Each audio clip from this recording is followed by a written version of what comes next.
Welcome to True Echo, where real stories hit harder than fiction. Here we uncover moments that shook lives, exposed truths, and left the world speechless. Today's story is not just about one man. It's about a system, a mirror, and a nation forced to look at itself. What happens when a high-ranking black general in full uniform is cuffed like a criminal on a quiet morning in Michigan? This is the story of Major General Elias Braxton. And trust us, what happens next will shake you to your core. Elias Braxton had been up since 4:30 that Saturday. Old habits didn't die easy, especially not when they were drilled into you during 22 years of military service. The sun wasn't up yet, but Elias's mind was already 10 steps ahead, rehearsing the names of fallen soldiers he would read aloud later that morning at the Veterans Honor Ceremony in Rockford, Michigan. It was a solemn ritual, not just duty, and he treated it as sacred. He chose his uniform carefully. Dress blues. Polished brass. Not a wrinkle in sight. Every medal was real and earned, not handed. 2 tours in Afghanistan, Iraq, Kosovo. Countless nights spent in tents under hostile skies. He had marched for peace, fought for liberty, and stood for a country that didn't always know how to stand for him. But still he believed. Still he wore the stars. At 8:13 a.m., Elias pulled into a small gravel lot outside Dale's Coffee Spot. A family-owned joint tucked behind a gas station on the edge of town. No fanfare, no Starbucks-like ambience, just the comforting smell of burnt toast, cinnamon, and old men debating sports at the corner booth. He liked it that way. It reminded him of home. Of places where nobody asked for credentials because your word was enough. But the moment he stepped inside, he felt the shift. People turned, not out of recognition but suspicion. Not admiration but something quieter, colder. There was no salute, no thank you for your service, just narrowed eyes and half-conversations that stopped mid-sentence. Elias had felt this energy before, far from the front lines. It wasn't bullets that made him uneasy. It was silence. The wrong kind of silence. He stepped up to the counter. Black coffee. To go, please, he said, offering a polite smile to the teenage cashier, who glanced nervously at the medals on his chest like they were Halloween props. She took his order in awkward silence, barely whispering, "Thank you," as she handed him his change. Elias gave her a nod, not offended, just aware. Hyper-aware. He stepped back outside and breathed in the crisp Michigan air. He wasn't in Kabul anymore. He wasn't in Baghdad. But somehow the tension here felt thicker than the smoke he'd inhaled in those war-torn skies. He shook it off, climbed into his SUV and set the coffee in the cup holder. That's when he saw them. 2 women. Middle-aged. Arms crossed by a dusty blue pickup truck. Whispering. Pointing. Watching him like he didn't belong. He was used to stares, but this wasn't curiosity. This was accusation. Elias sighed. A deep, tired exhale that came from a place far older than his 52 years. He didn't react. Didn't confront. He had an event to attend, soldiers to honor. But just as he was about to back out, the lights hit. Red and blue. No sirens. 2 cruisers boxed him in. He didn't panic. He didn't reach for his phone. He placed his hands visibly on the steering wheel, just as he had taught every young black soldier under his command to do when they got pulled over. Stay calm. Stay respectful. Stay alive. It was a checklist more important than any field manual. 2 officers approached. 1 white, 1 Latino. Both wore that look, stone cold, scanning him like a target. The white officer squinted. "We got a call. Someone's impersonating military personnel," he said flatly. Then jerked his chin toward Elias's chest. "That get-up real?" Elias met his gaze without flinching. "This get-up is 22 years of service. Major General Elias Braxton, United States Army." His voice was calm, steady. Not defensive, just facts. The Latino officer's hand hovered too close to his taser. "ID," the white cop barked. Elias nodded slowly. "No problem. I'm reaching into my jacket now, right hand only." He moved deliberately. Like a bomb technician. Like a man who knew that sudden movements could end lives. He handed over both his military ID and driver's license. Real. Verified. Official. But they didn't really look. Because the decision had already been made. "Could be fake," the Latino muttered. The white cop gave a sharp nod. "Step out of the vehicle, sir." Elias froze. Not in fear but disbelief. "Officers, I suggest you call the number on the back of my ID. The Pentagon can confirm everything." The white cop smirked. "Yeah, sure. We'll get right on that." Then he yanked the door open and grabbed Elias by the arm. The cuffs clicked. Cold steel on warm skin.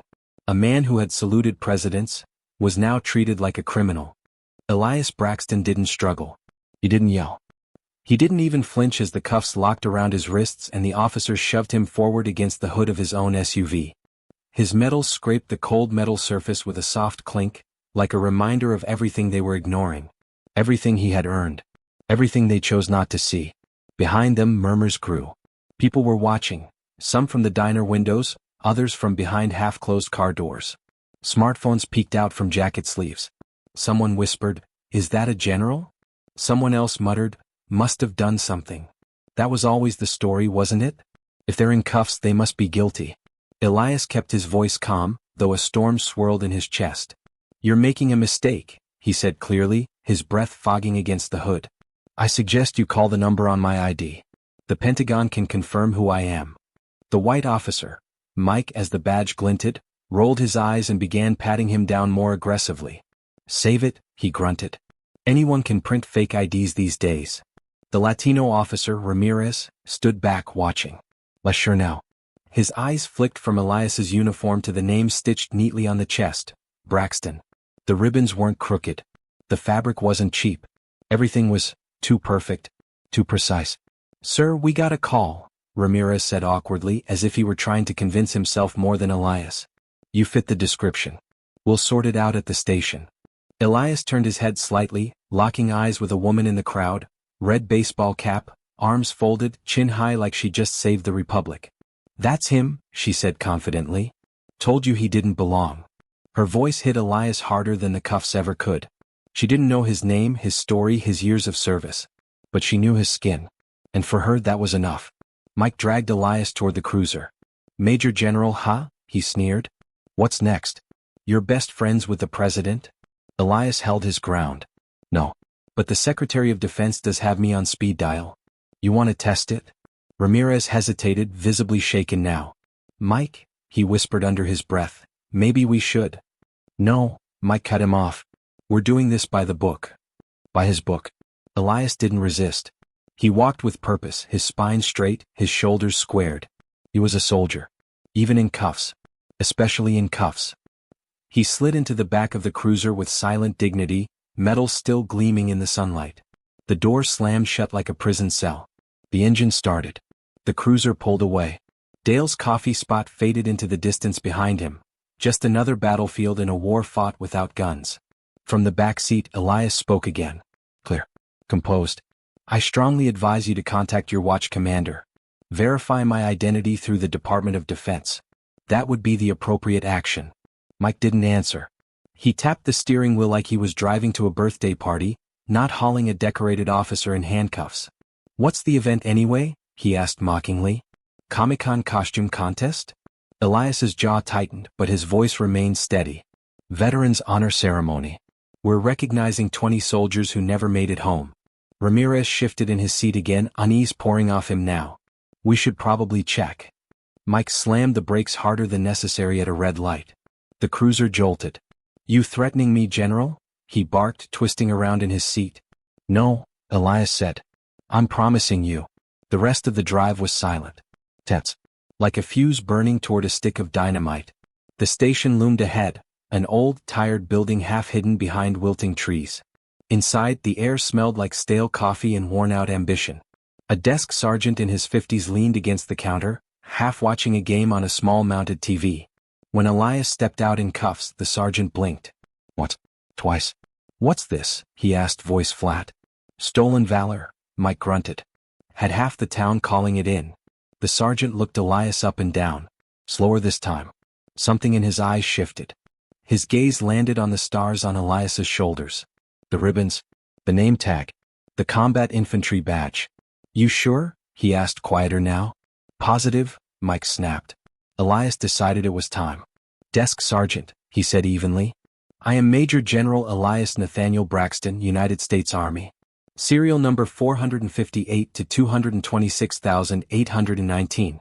You are unlawfully detaining me. I strongly recommend you contact the Department of Defense immediately." The room froze. Ramirez looked like he might vomit. The sergeant slowly put down his coffee cup and reached for Elias's ID in the evidence bag.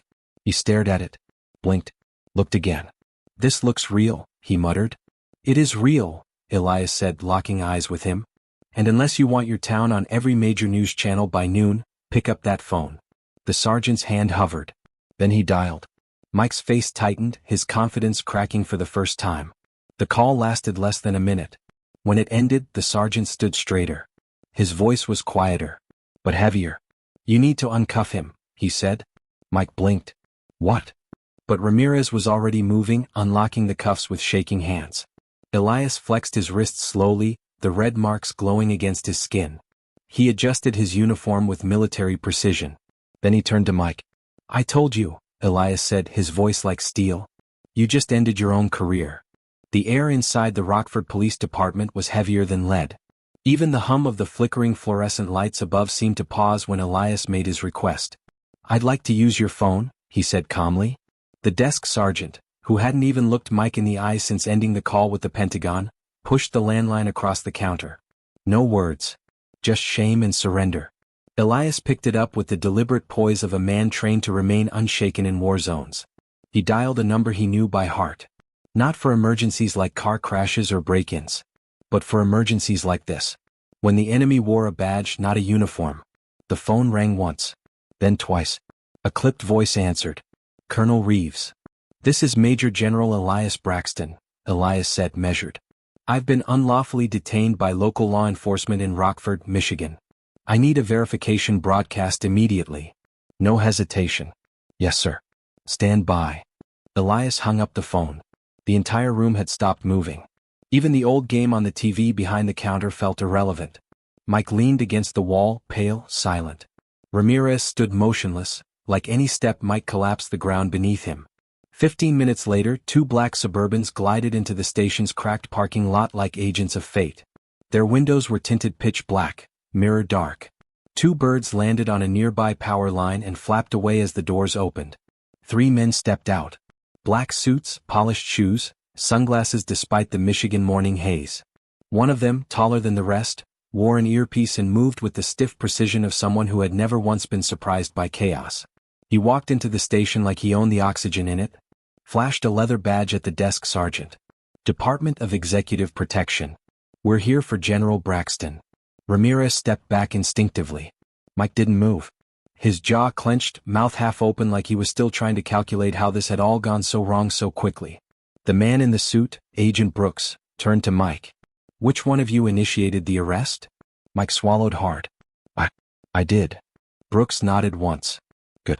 You'll be speaking with Internal Affairs. Effective immediately, you are suspended without pay pending a federal investigation. Mike opened his mouth but nothing came out. He looked at Ramirez like a drowning man begging for a lifeline. Ramirez didn't move. Didn't speak. He stared at the floor like it might offer forgiveness. Brooks turned to Elias. General Braxton, sir. We deeply regret this incident. We're ready to escort you to your destination and provide full assistance. Elias gave a small nod. No words. His silence carried more gravity than any shouting match could. The agents moved around him like a protective formation, shielding him from the shameful stares of the very men who'd humiliated him minutes earlier. He didn't look back. Not once. The door of the Suburban closed with a soft but definitive thunk, like a gavel hitting wood. Inside, Brooks handed Elias a cold bottle of water and a soft cloth for the deep red marks on his wrists. We'll make sure the world knows exactly what happened here, sir. Elias didn't thank him. Instead he said, I'm not worried about me. I'm worried about the next man who doesn't have a direct line to the Pentagon. Brooks nodded solemnly. Understood, sir. They drove off slowly, leaving behind a crumbling police department now filling with whispers, phone calls, and panic. But the real storm wasn't in that building. It was out there. Everywhere. Waiting to erupt. And erupt it did. By the time Elias was halfway to the veteran ceremony, his phone, which had been returned to him by Agent Brooks, was lighting up like a battlefield on the 4th of July. Missed calls. Messages. News alerts. The Pentagon had issued its official statement. And the fire had started.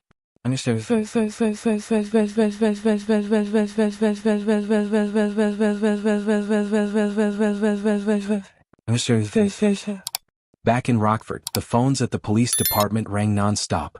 Reporters. Activists. Veterans. Citizens from every state demanding answers. Screens across the country flashed breaking news banners. Major general in dress uniform wrongly arrested. Racial profiling hits military hierarchy. Pentagon responds to police misconduct. Every channel ran it. CNN, Fox, MSNBC, each with their spin but all with the same clip. Elias Braxton in full uniform being cuffed like a criminal. The metals clinking against the SUV hood. The look of stunned calm on his face. The crowd watching. The woman in the red hat yelling. The cops unmoved. Twitter was ablaze. The hashtag I stand with General Braxton trended globally. Veterans groups released furious statements of support. Politicians from both sides scrambled to issue prepared outrage. Celebrities and civil rights leaders posted videos and selfies, demanding accountability. And quietly in the background, someone began pulling Officer Mike Granger's entire history out into the light. Complaints, misconduct allegations, traffic stop videos, all quietly buried, until now.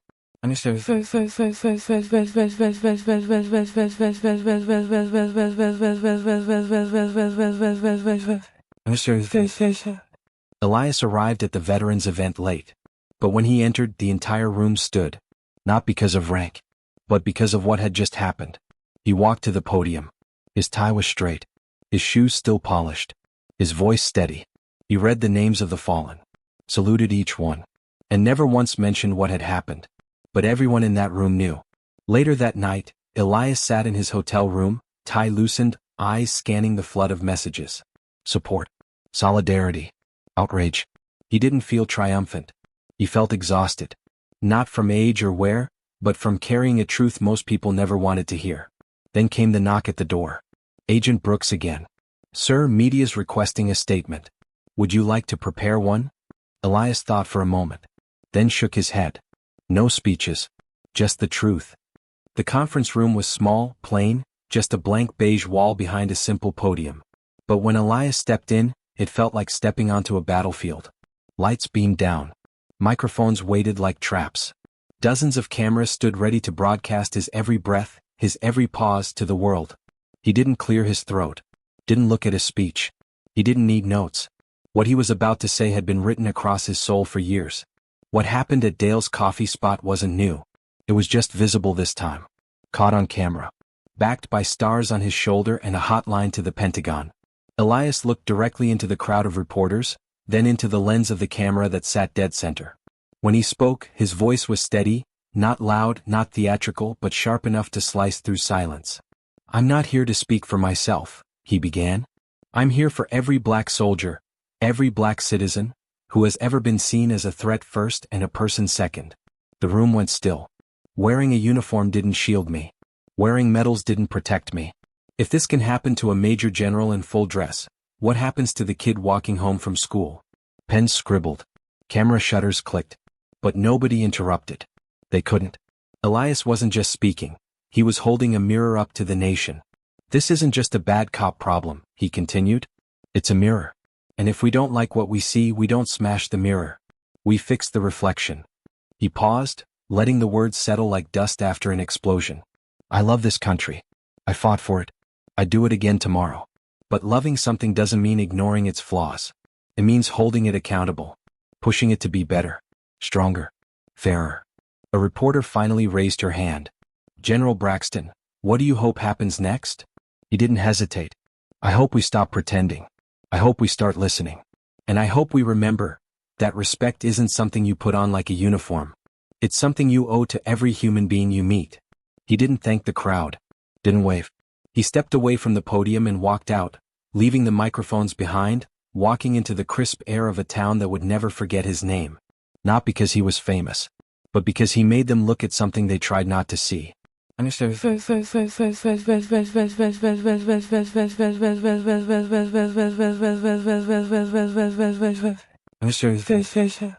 In the days that followed, the nation convulsed with rage and reflection. News outlets aired panel after panel dissecting the footage, the words, the implications. It was more than just another viral moment, it was a reckoning. One caught in high definition. Dale's coffee spot closed temporarily. A paper sign on the door read, "Family Emergency." Online, the business was flooded with one-star reviews, screenshots of the red-hatted woman making her proud accusation shared and reshared. Memes. Think pieces. Death threats. The town of Rockford scrambled. The mayor scheduled a press conference, standing behind a podium that looked too big for his frame. "We apologize deeply to Major General Braxton and his family," he read from a script. "We are committed to addressing the systemic issues that allowed this situation to occur." It was well written. And entirely too late. Mike Granger, now suspended, watched it all unfold from his couch. He hadn't left his house in 4 days. Cameras had camped outside. Reporters knocked at odd hours. Online sleuths uncovered everything. The complaints buried. The reprimands brushed aside. Video after video from dashcams showing a pattern, pulling over black drivers, escalating tension, tossing accusations like candy. And worse, silence from the people who had let him do it. Ramirez wasn't spared either. Though he hadn't led the arrest, his failure to act was damning. Complicit became the buzzword of every article about him. His face was on national television, the silent officer, standing in the shadow of injustice and doing nothing. A federal investigation launched. The Department of Justice dispatched a task force to audit every file in the Rockford PD. Journalists combed through body cam footage. Activists organized marches outside the station. Veterans showed up too, white, black, Latino uniforms pressed, signs reading, "We serve to protect, not to be profiled."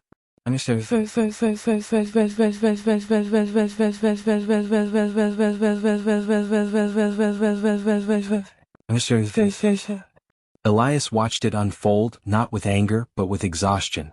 This wasn't victory. This was exposure. And exposure was just the start. He sat in his hotel room, jacket draped over the chair, red cuffs still faint on his wrists. He flipped through the channels, watching talking heads argue about overreach, systemic problems, and training deficiencies. They missed the point.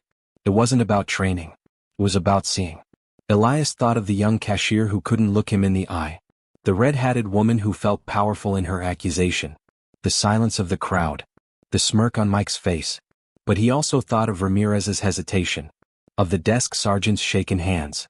Of Agent Brooks, who moved like a wall when the world tried to push in. The truth was this. There were always two battles. The one out there.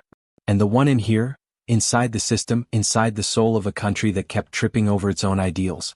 Elias had fought both. Was still fighting both. But now people were watching. Really watching. And that was new. The next morning the sun rose over Rockford like it always did, quiet, indifferent. But everything beneath it had changed. Dale's coffee spot remained shuttered, its once busy parking lot deserted. Flyers had been taped to the windows overnight. One read, "Racism brewed here." Another had a photo of Elias Braxton, eyes closed, being cuffed beside his SUV with the caption, "This is what stolen valor really looks like." The town, once proud of its image as a slice of classic America, was now trending for the wrong reasons. The national spotlight had dug in deep and it wasn't leaving. Inside City Hall, tension dripped from the ceilings. Local officials gathered for emergency meetings, media briefings, and closed-door sessions that smelled more like damage control than justice. Rockford's police chief gave a press conference of his own, his voice shaking slightly. "We take this matter seriously. An internal review has been initiated. We do not condone racial profiling or misconduct of any kind. But no amount of formal language could undo what the world had already seen." The video had burned itself into public memory, the cuffs, the push, the smirk, the silence. Meanwhile, Elias Braxton was no longer just a name. He had become a symbol. Veteran organizations held vigils in his honor, not because he was dead, but because a part of the system's credibility had died that morning in the parking lot. Hundreds of active-duty soldiers posted photos of themselves in uniform with handwritten signs. "If it can happen to General Braxton, it can happen to any of us." Cable news ran segments titled, "When Respect Isn't Enough." The uniform doesn't shield everyone. Justice for the decorated. On Twitter, hashtag #IStandWithBraxton was joined by another tag. Hashtag dressed but detained. Elias didn't post. He didn't give interviews. He stayed silent, letting the facts speak, letting the nation do the talking. But inside he watched everything. He wasn't angry. That had come and gone years ago. What he felt now was more complex. It was a cocktail of fatigue, clarity, and a cold, righteous fire that hadn't dimmed since he first took the oath. That afternoon his phone rang. He didn't recognize the number. He answered anyway. "General Braxton," a voice said, clipped and direct. "This is Secretary Langston. I want to personally apologize on behalf of the Department of Defense." Elias closed his eyes. Not in relief but in recognition. "Thank you, sir," he said. "I've spoken to the president," Langston continued.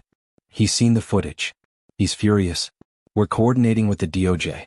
You won't be fighting this alone." Elias paused. "That's appreciated. But I'm not fighting for me." There was silence. Then, "We know." Back at the Rockford Police Department, the walls were closing in. Mike Granger was officially terminated. Stripped of his badge, his pension frozen, his previous conduct now under full federal scrutiny. His wife left town.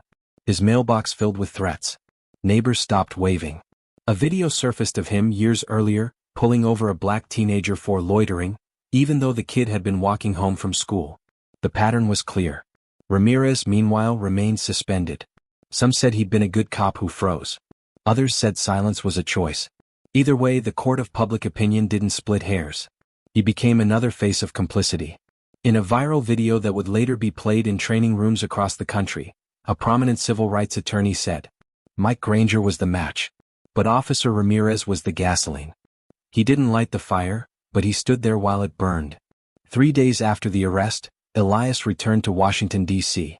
He didn't fly private. He didn't ride in a motorcade. He took a commercial flight, sat in coach, nodded politely to the man next to him who said, "You look familiar." At the Pentagon, he stepped into a conference room where high-level officials waited. Generals, colonels, advisors. Some stood. Some didn't. Elias noticed. The Secretary of Defense was there in person. "We want to make this right," he said. "Tell us what that looks like." Elias didn't blink. "It looks like this never happens again." There were nods. Papers shuffled. Plans were proposed. New training modules for civilian police, cross-agency accountability programs, racial bias audits. But Elias knew the truth. Policies didn't change culture. People did. "You want to fix this?" he asked. "Start by making sure no officer ever looks at a medal and sees a threat. Start by making it cost something to get it wrong." That night, Elias sat alone in his home. The lights off. The medals he wore 3 days ago now hung neatly beside the folded flag from his father's funeral. A man who had also served. A man who once told him, "The uniform might open doors, but the color of your skin still decides which ones stay locked." He sipped from a cup of tea. Not coffee. Not anymore. His phone buzzed. A text from his niece, age 16. "Uncle Eli, I saw what happened. I showed it to my history class. Everyone cried. Even Mr. Dalton." He stared at the screen for a long time. Then typed back, "I didn't cry, baby girl. Not because I'm strong. Because I'm used to it." 4 days after the incident, Elias Braxton stood in front of the U.S. Capitol. Not as a symbol, not as a victim, but as a soldier once more. He'd been invited to speak at a closed-door congressional session on racial bias in law enforcement and civilian-military interactions. The irony wasn't lost on him. He'd briefed the Pentagon. He'd advised NATO. Now, he had to explain to lawmakers what it felt like to be treated like a criminal for wearing the wrong skin in the right uniform. Inside, the room was filled with powerful people who'd seen the video but hadn't felt the cuffs. A congresswoman from Illinois spoke first. "General Braxton, we're deeply sorry. I want you to know we stand with you." Elias responded evenly. "I don't need you to stand with me. I need you to do your job." That set the tone. He walked them through the facts again, not the media version but the lived version. The difference between suspicion and scrutiny. The split-second calculations a black man in uniform still has to make. The fact that he hadn't reached for his phone that morning because he knew what a phone looked like in the wrong hand. One congressman, trying to be helpful, asked, "But sir, weren't those officers just following protocol?" Elias fixed him with a look that had frozen entire platoons in their boots. "Protocol doesn't put cuffs on honor. People do." For the next hour, Elias answered questions, dissected flaws in training manuals, and exposed blind spots in systems designed by men who had never been profiled in their lives. When he finished, the room was silent, not out of discomfort but out of realization. This wasn't just a story. It was a diagnosis, and America was the patient. Outside the Capitol, the press swarmed. Elias said nothing. He walked past them all, his stride unbothered. But every camera followed him like a shadow. By now, his face had been on every news channel. Every think piece. Every angry tweet. The world knew him. And that came with weight. He returned home to find a handwritten letter waiting on his porch. The return address had no name. Just a Michigan zip code. Inside, a single page. "You didn't deserve that. I'm sorry. I was in the diner that day. I didn't speak up. I should have. I saw your stars. I saw your strength. And I said nothing. I was part of the silence. I won't be next time. Please forgive me. No name. No signature. Elias read it 3 times. Then folded it carefully and placed it inside a worn leather notebook he kept for things worth remembering. The story was no longer just his. In schools across the country, teachers began using the video as part of civics lessons. Students debated justice and accountability. Some drew portraits of him. A high school senior from Atlanta painted a massive mural with Elias's image, surrounded by the words, "Not a threat. A hero." Churches held sermons titled, "What would you have done in that parking lot?" And quietly but powerfully, police departments from Los Angeles to Boston requested federal resources to retrain their officers on bias recognition, restraint, and cultural awareness. Some resisted. Others embraced it. The ripple had become a tide. In a quieter moment, Elias visited Arlington National Cemetery. He wore civilian clothes this time. No medals. No brass. Just himself. He walked among the headstones, his brothers, his sisters, his mentors. Names etched into marble, lives etched into memory. He stopped at one marker in particular. Call. Charles W. Braxton. Vietnam veteran. Father. Leader. Believer. Elias stood still, arms behind his back. "I finally understand, Dad," he whispered. "It never ends. You weren't bitter. You were just tired." He didn't cry. He didn't need to. Some wounds didn't bleed. They simply echoed. That evening, back home, Elias received a call from a woman named Lillian Ward, the director of the National Institute for Social Justice. She was organizing a televised town hall to be broadcast on national networks, and she wanted him to anchor the discussion. "The country is listening," she said, "and they trust you. Because you didn't shout. You didn't threaten. You just stood there and told the truth." Elias hesitated, then answered, "I'll do it. But only if we bring in voices that don't get airtime. Young voices. Quiet ones. People who've lived it without cameras." Ward agreed. And the following week, the nation watched a different kind of panel. One that wasn't about blame but about what came next. Teenagers. Veterans. Mothers. Police officers. Social workers. And Elias sitting in the middle, not above them but with them. A 12-year-old girl from Newark, tiny and bold, asked him a question live on air. "General Braxton, do you still believe in America?" He looked her in the eyes. The kind of look that carried 22 years, 2 tours, and one unforgettable Saturday morning. "I believe in its promise," he said. "Not because it's perfect, but because people like you are still asking the right questions." The audience applauded, but Elias didn't smile for the cameras. He just sat quietly, knowing that truth had a longer echo than any applause. The night after the town hall, Elias Braxton walked alone under the stars. There were no speeches echoing around him now, no flashing lights, no ticking countdowns in an earpiece. Just the quiet, familiar rhythm of his own breath and the sound of wind brushing past the American flag on his porch. He had spent his life moving toward gunfire, chaos, decisions that weighed lives against consequences. But this was a different kind of war. A war against silence. And this time it wasn't fought on foreign soil. It was happening on Main Street, in suburban parking lots, and in the minds of people who still didn't know what it felt like to be looked at and labeled before you even said a word. Across the country, Elias's story refused to fade. Not because the news kept repeating it, but because people kept picking it up. Art students painted murals in Harlem and Oakland, each one telling the same story in different shades. The uniform, the cuffs, the expression not of rage but of something deeper. Disbelief. Weariness. Dignity. Colleges organized symposiums called Braxton's Echo, where speakers dissected the anatomy of bias in policing, but also asked harder questions. What does redemption look like? Can a broken system rebuild trust? One story, one video had become something more. It had become a movement. In a small town outside Louisville, a local sheriff, white, ex-military, stood in front of his force during morning briefing. He held up a still image of Elias's arrest. "This," he said, "is how you end a career in 10 seconds flat. But more than that, it's how you make an entire country feel like its heroes don't matter." He set down the image and looked around the room. "Starting today, no one walks out in uniform until they've gone through the Braxton Protocol." It was a new policy. Not just training. A real change. It required every officer to complete a 3-tier program that combined real-world simulations with first-hand testimonials from veterans, minorities, and survivors of profiling. More importantly, it required accountability, and not just after the fact. The sheriff was clear. You screw up like that and it's not your pension you'll lose. It's your oath. That model spread. Other departments called, copied it, adapted it. Soon it wasn't just the Braxton story. It was the Braxton standard. And yet, through it all, Elias never claimed the spotlight. He declined major interviews, refused TV deals. When one media executive offered him 7 figures to host a documentary-style series on justice and race, Elias shook his head. This isn't entertainment, he said. This is reality. And people don't get to change the channel when it gets uncomfortable. He did, however, agree to speak at the graduation ceremony for the newest class of cadets at West Point, his old stomping grounds. As he stood on that stage, overlooking rows of clean-shaven, sharp-eyed young men and women, his voice rang clear. I won't tell you the world is fair. It's not. I won't pretend your uniform protects you from bias. It doesn't. But I will say this, every time you put it on you get to choose. You get to choose whether you defend the law, or hide behind it.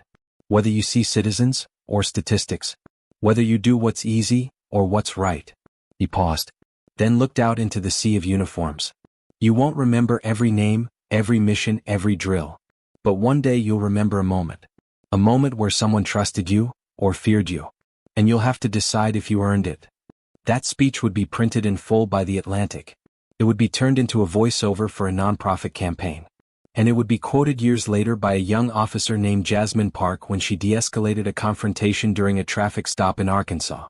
She later said, I remembered what General Braxton said, that a moment decides everything. But not everyone responded with gratitude. In darker corners of the internet, resentment brewed. Conspiracy theorists labeled Elias a plant, a government pawn. Former cops wrote blog posts defending Mike Granger, calling the arrest procedural. A right-wing commentator called Elias a drama general, and claimed the real victims were the officers, just doing their job. Elias didn't respond. He didn't have to. Because for every hateful post, there were 100 voices louder. Veterans who had once stayed silent now refused to. Police chiefs who once avoided racial topics now led the charge. And civilians, especially the young, who had grown up believing the world was better than this, now worked to make sure it actually was. One evening, weeks later, Elias received a package in the mail. No return label. Inside, a tarnished silver badge and a note. I resigned. You didn't ask me to. But you made me see what I'd become. I can't undo what I did. But I can stop it from happening again. I've joined a program working with kids in Flint. I don't expect forgiveness. But I wanted you to know. Ramirez. Elias sat quietly for a long time. Then opened a drawer and placed the badge next to the anonymous apology letter from Michigan. Different authors. Same weight. Proof that people can change. In the quiet of his study that night, Elias turned on his record player. His father's favorite jazz tune filled the room. He leaned back, eyes closed. He hadn't asked to be a symbol. He just wanted a coffee. But sometimes the smallest things wake up the biggest truths. And once they're awake, they don't go back to sleep. By the time summer rolled into Michigan, the story of Major General Elias Braxton had etched itself into the fabric of national discourse, not as a fleeting headline, but as a fixed point in the conversation about justice, race, and the cost of assumptions. But where the media saw a symbol, Capitol Hill saw a lever. One they could pull. Or one they feared being crushed beneath. In the wake of the viral footage and the subsequent town hall, members of Congress, both shaken and opportunistic, began drafting what came to be called the Braxton Bill. Its formal name was longer, of course, the Civilian Law Enforcement Transparency and Federal Protection for Uniformed Military Act. But on every news crawl, every op-ed, every whispered hallway conversation, it was just the Braxton Bill. It proposed 3 things. 1. Mandatory federal-level verification before detaining any uniformed personnel presenting proper identification. 2. Real-time access for local precincts to a secure Department of Defense database. 3. Severe disciplinary consequences, including decertification, for officers proven to engage in racial profiling during civilian-military encounters. Pushback was immediate. Police unions screamed government overreach. Some senators claimed the bill would tie the hands of officers on the ground. Others called it performative politics, a band-aid on a bullet wound. But the footage didn't lie, and neither did the data. Analysts pulled years of records and revealed that black service members were 3 times more likely to be questioned, delayed, or detained by local police while in uniform than their white counterparts. Even with ID in hand. That truth hit like a hammer. The bill passed the House by a narrow margin. The Senate stalled it for a while, until a surprising voice broke the tie, a conservative war veteran senator from Georgia who rarely spoke on racial matters. He stood on the Senate floor, the chamber silent, and said, "I don't care if you're red or blue. You put on that uniform for this country, and this country should see your service, not your skin." The bill passed. President signed it 2 days later with Elias Braxton standing quietly beside him, refusing to make it about himself. "This law exists because it didn't protect me," Elias later told a journalist. "But maybe it will protect the next one." Elsewhere, the ripples continued. A prestigious police academy in Virginia renamed its ethics course, Braxton and Beyond, using Elias's story as a cornerstone case study. The National Museum of African American History and Culture contacted him with a formal request to donate his uniform, the one he wore the day of the arrest. Elias agreed, under one condition: include the cuffs. The exhibit opened 3 months later. A glass case displayed the neatly pressed dress blues, the rows of ribbons and stars, and beneath it, cold, metallic handcuffs. Plaque read, "Honor doesn't erase suspicion, but truth shines longer than shame." Visitors wept. Veterans saluted. Children stared in awe. It wasn't just an exhibit. It was a reckoning. But amidst the national swell, Elias remained grounded. His days became quieter. Mornings on the porch. Afternoons mentoring young ROTC cadets. He turned down multiple TV deals and book offers. He said, "If the only legacy I leave is my name on a bill, then I failed." Legacy isn't a statue. It's how people act when no one's watching. Still, change wasn't always welcome. In some towns, officers rolled their eyes at the new protocols. In a leaked recording from a precinct in the South, one lieutenant was heard saying, "Guess we gotta treat generals like glass dolls now." That precinct would later undergo a full review. But the culture war was still alive. Even within the military, some whispered that Elias had embarrassed the institution, that he should have kept it in-house. He knew those voices. He had heard them before. They were the same ones who said, "Don't make waves." The same ones who asked, "Are you sure it's about race?" And they were the same voices that stayed quiet when the cuffs clicked. Late one evening, Elias received a call from the White House press secretary. A foreign delegation was visiting, and the president wanted him present at a military recognition dinner. He declined. "I appreciate the invitation," he said, "but I'd rather spend the evening with my nephew. It's his birthday." And that was Elias. Even with cameras ready to shine, he stayed with the shadows. Not because he was hiding, but because he understood something deeper. The work wasn't on stages. It was in the spaces where young minds were still being formed, where you could stop a future tragedy by telling one hard truth to one quiet kid who was just learning what justice really meant. One such moment came at a community event in Baltimore, months after the bill passed. Elias had just finished speaking when a boy, barely 12, quiet, skinny, walked up and stood by his side. "I'm gonna be a general like you," he whispered. Elias knelt so their eyes were level. "No, son," he said gently. "You're going to be better than me." The boy smiled, nodded, and ran back to his mother. And for the first time in weeks, Elias smiled too, not for the cameras, not for the press, just for himself. Fall arrived like a slow breath, quietly curling around Rockford, Michigan, with amber leaves and cooler winds. Time had passed, but the wound had not healed entirely. It hadn't scabbed over or disappeared. It had simply been acknowledged, examined, and left open, because some wounds shouldn't be hidden. They should be remembered. Elias Braxton returned to Rockford for the first time since that Saturday morning that changed everything. He didn't bring cameras. No press team. Just himself, a plain suit, and a single purpose: to walk back into the place where everything had gone wrong, and see if anything had changed. Dale's coffee spot had reopened, under new management. The red-hatted woman was long gone, her name scrubbed from the town registry after harassment allegations, legal threats, and a public fallout too big for her to outrun. The staff was new. The energy? Different. When Elias walked in, the same bell above the door chimed. But this time, people didn't whisper. They stood. Not everyone, but enough. An older man at the counter removed his cap. A young barista blinked hard, as if unsure whether to smile or cry. A black couple near the window straightened up with a mix of pride and pain. The owner, young, biracial, nervous, stepped out from behind the counter. "General Braxton," he said softly. "Your coffee's on the house." Elias nodded once. "Just a black coffee," he replied. No cream. No sugar. Just like last time. But this time no one called the cops. No one questioned his uniform. And when he left, a few patrons stepped outside too, one clapping quietly. Another offering a firm, respectful nod. It wasn't a parade. It wasn't performative. It was real. Progress, not perfection. Back home that evening, Elias opened a small envelope waiting in his mailbox. Inside, a folded letter and a photograph. The photo was of a classroom, young cadets, half in uniform, standing beside a whiteboard. Written across it in thick black marker. The Braxton principal, ask, confirm, respect. The letter was from a cadet named Marcus Owens at Fort Benning. Sir, I was 12 when your story broke. My mom sat me down and made me watch it. I didn't understand it then. I do now. I graduate next month. I'll be wearing the same uniform you wore that day.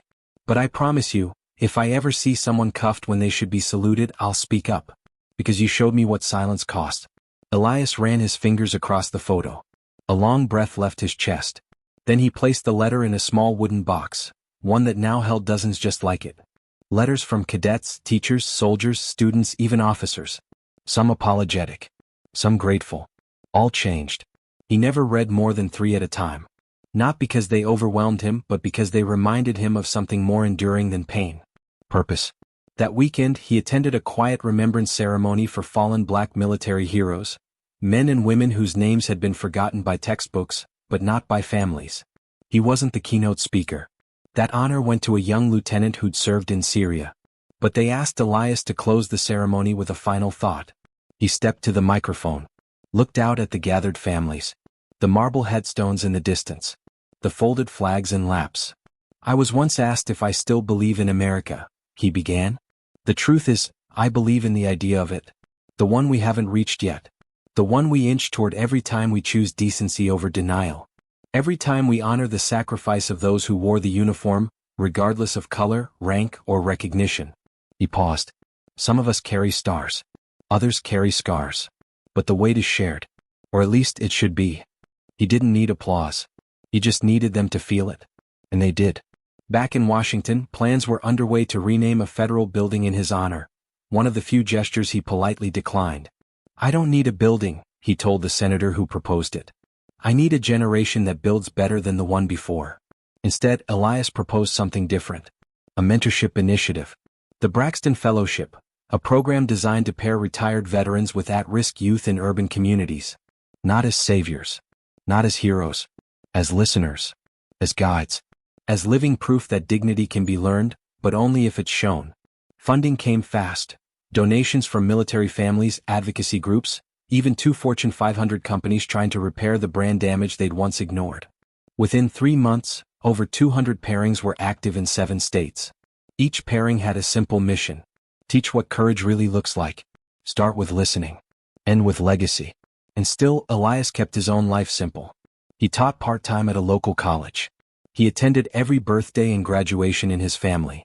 He walked his dog, wrote long letters to old friends, and read voraciously. But there were nights he still couldn't sleep. Not because of what happened, but because of what hadn't happened sooner. Because he knew deep down that for every story like his that had been seen, 1,000 more had gone unseen, unfilmed, unheard, unresolved. So he kept going. Quietly. Relentlessly.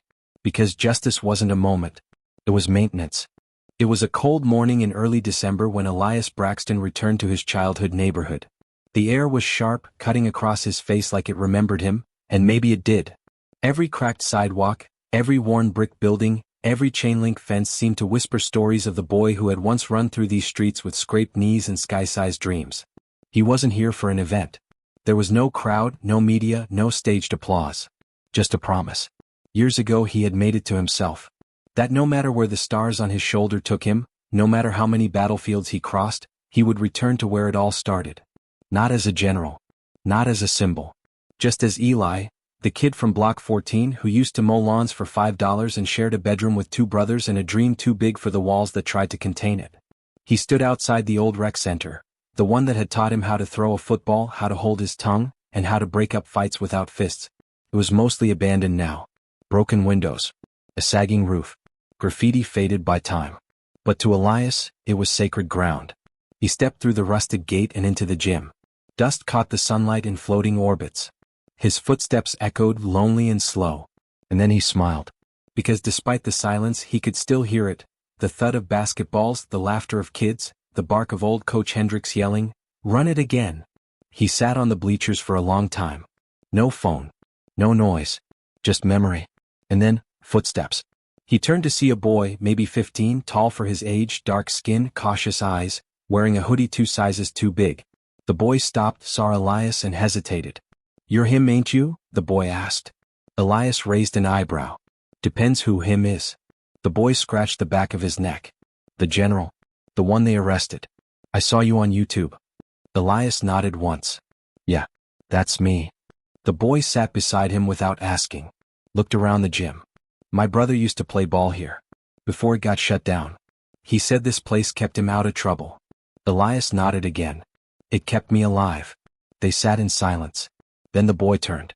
"You think they'll ever stop looking at us like we don't belong?" Elias didn't answer right away. He stared at the dust, at the broken hoop, at the faded mural on the far wall that still read "Strength through Unity." Then finally he said, "Maybe not tomorrow. Maybe not even in your time. But every time you walk into a room like you belong, every time you refuse to disappear, you move the line forward." The boy nodded slowly. "Thought about it. You a teacher or something?" Elias chuckled. "Something like that." They shook hands before parting. No photos. No autographs. Just a quiet understanding passed from one generation to the next. Back in Washington, the noise had finally begun to die down. The headlines faded. The tweets moved on. The world turned like it always does. But Elias's story didn't vanish. It seeped into places algorithms can't reach. Into classroom curriculums. Into roll call meetings. Into church sermons. Into locker room talks between fathers and sons. Into late-night conversations in households where the TV had been shut off. But the question still lingered. What does justice look like? Who gets the benefit of the doubt? Who's allowed to wear honor? And who gets stopped for it? On the 1-year anniversary of the incident, a small ceremony was held, not in D.C., not in New York, but back in Rockford. Just 50 people in a park. Veterans, teachers, students, local police, a few activists, a quiet mix of people who probably wouldn't have stood side by side a year ago. No speeches. No chants. Just 1 minute of silence. And then a single trumpet played taps. Elias wasn't there. He was at a local school reading aloud to 3rd graders. A little girl raised her hand after the story. "Mr. General, do you ever get scared?" He smiled. "All the time," he said. "But I don't let it stop me." She thought about that, then nodded. "I won't either." That night, Elias wrote in his journal, something he rarely did unless the moment demanded it. He wrote one line. History doesn't remember the quiet moments, but it is shaped by them. Then he closed the book, turned off the lamp, and stared out his window at the city lights. Not searching for answers. Just resting. Knowing the echo had done its work. It had reached. It had changed. And it would continue. Elias Braxton didn't ask to be a symbol. He didn't want a spotlight. He just wanted a cup of coffee. But what happened next exposed more than just 2 bad cops. It revealed a crack in the soul of a nation. And through his calm, his courage, and his refusal to stay silent, Elias reminded all of us that uniforms don't protect us from bias, but truth might. He didn't fight for vengeance. He stood for dignity. And that, perhaps, is the most powerful kind of protest. Quiet, steady, unshakable.